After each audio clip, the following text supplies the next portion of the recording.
The Minotaur and the Labyrinth.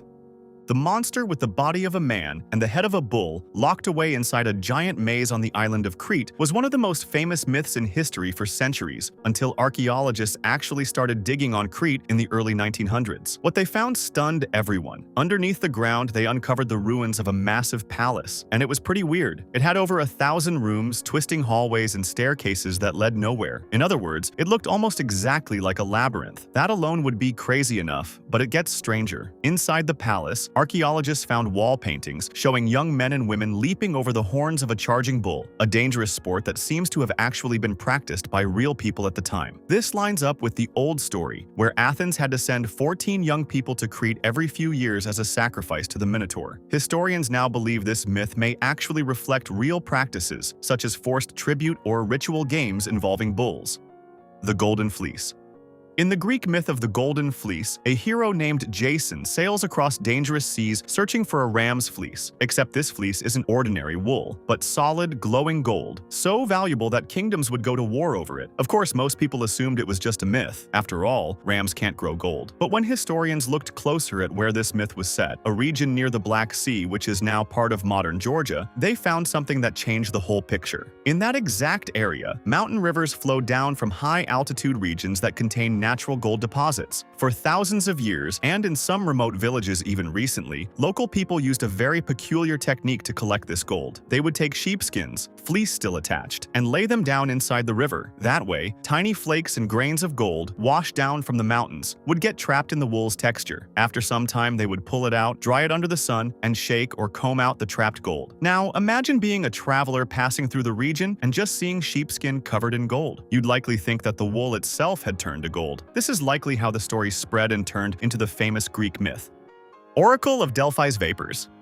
Back in the days, people from all over the world would travel to one of the most mysterious parts of ancient Greece, a temple built into the side of a mountain where the Oracle of Delphi resided. This priestess would sit inside a small chamber deep in the temple, and according to old writings, she would breathe in some kind of vapor or gas rising from a crack in the ground. After breathing it in, she would fall into a trance and tell prophecies. For a long time, historians thought this was just a myth, but then, starting in the late 1990s, a team of geologists and archaeologists decided to actually study the ground beneath the temple ruins. What they found changed everything. The temple was built directly over a crack in the Earth's crust where two huge blocks of rock meet. These cracks can release gases like ethylene from the rock below, which in small doses is known to cause lightheadedness, trance-like states, and even a floating, dreamy feeling. Water samples taken from a nearby spring connected to the temple also showed some traces of these gases in really small amounts. Be it from ethylene or hypoxia, the priestess may not have been faking a connection to the gods. She might have genuinely been affected by those vapors.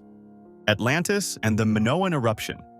Atlantis was one of the most famous, lost places in history, a powerful and rich island civilization that supposedly sank into the ocean in a single day, according to Plato. For centuries, people searched oceans and coastlines trying to find proof of it, without much luck. Thus, many just assumed Plato made the whole thing up as a moral lesson. But then archaeologists and geologists started paying closer attention to something that actually happened long before Plato ever wrote his story: an enormous volcanic eruption on the island of Thera, now known as Santorini. This was one of the most powerful volcanic explosions in human history, so massive that it blew apart a huge portion of the island, causing the center to collapse into the sea and leaving behind a giant crater now filled with water. At the time, this island was home to a thriving and advanced society called the Minoans, known for detailed art, multi-story buildings, and organized trade across the Mediterranean. Many historians now believe Plato may have heard old stories about this real eruption and reshaped them into the tale of Atlantis.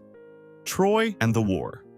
For a long time, the Trojan War was treated as one of the greatest stories ever told, but still just a story. For centuries, many historians assumed Troy itself never even existed, believing it was a made-up setting. However, in the 1870s, an amateur archaeologist and a diplomat became convinced Troy was real, based on clues hidden inside the old poems describing its location. They began digging in northwestern Turkey, and what they found stunned the world. Beneath the ground were the remains of an actual ancient city, with thick defensive walls and clear signs signs of destruction by fire, all matching descriptions from the old stories closely enough that most historians now agree it was Troy. Even more interesting, archaeologists discovered that this city wasn't destroyed just once. Because people kept rebuilding on the same spot for thousands of years, the ruins actually show multiple cities stacked on top of each other. And one particular layer, believed to date to around the time the war was said to happen, shows serious battle damage, collapsed walls, and signs consistent with a violent siege.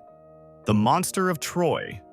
The Monster of Troy was one of the scariest sea creatures from Greek mythology, a giant beast sent by Poseidon to attack the city of Troy as a punishment. According to the myth, this monster would rise from the sea to terrorize the coastline, and the only way to stop the attacks was to offer a young woman as a sacrifice, chained to rocks near the shore. Eventually, the hero Heracles arrives and kills the creature, saving the girl in the city. It sounds like a typical myth, but there is something more to it. In the region around ancient Troy, they found something that might explain where this story came from. The area sits near coastal cliffs and rock formations where, over time, erosion has exposed large fossilized bones from ancient sea creatures, some belonging to extinct whales and other giant marine animals that lived millions of years ago. These bones can be enormous and with strange shapes that look nothing like anyone would have recognized. Locals likely believed a real monster had once lived, or still lived, in the waters nearby. This is likely where the myth originated from. The Pygmies and the Cranes.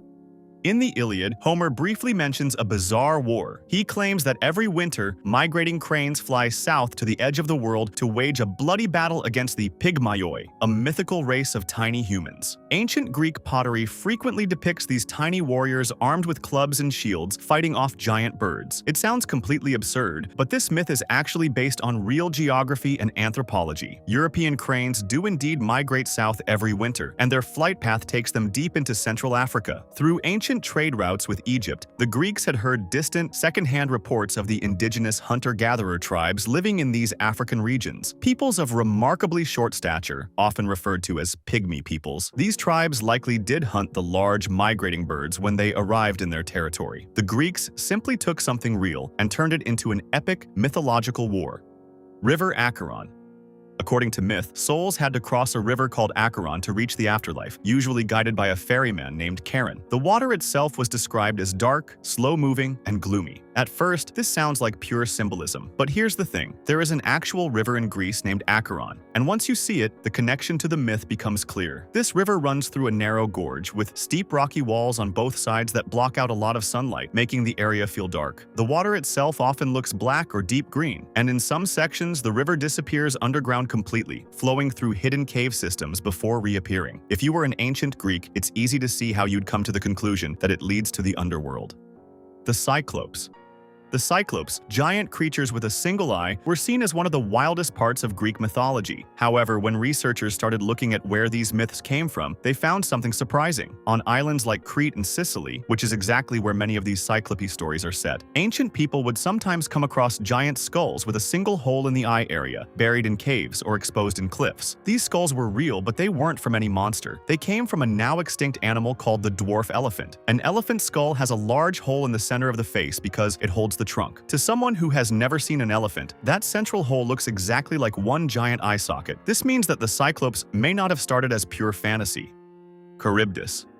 For a long time, Charybdis, a monster living in the sea that could swallow entire ships, was one of the most terrifying creatures in Greek mythology. According to the story, she would suck in a massive amount of seawater 3 times a day, creating a giant whirlpool. When people looked closer at where this story was set, though, they found something interesting. The location described in the myth lines up closely with the Strait of Messina, a narrow channel of water between Sicily and mainland Italy. This strait actually does have strong, unpredictable currents, and because the strait is so narrow and connects 2 different bodies of water, there are whirlpools and sudden shifts in current. Even today, sailors describe how the local currents can suddenly drag small boats off course or spin them without warning. To ancient sailors, it would have seemed like something was breathing the sea in and out. Over time, this likely turned into the tale of Charybdis.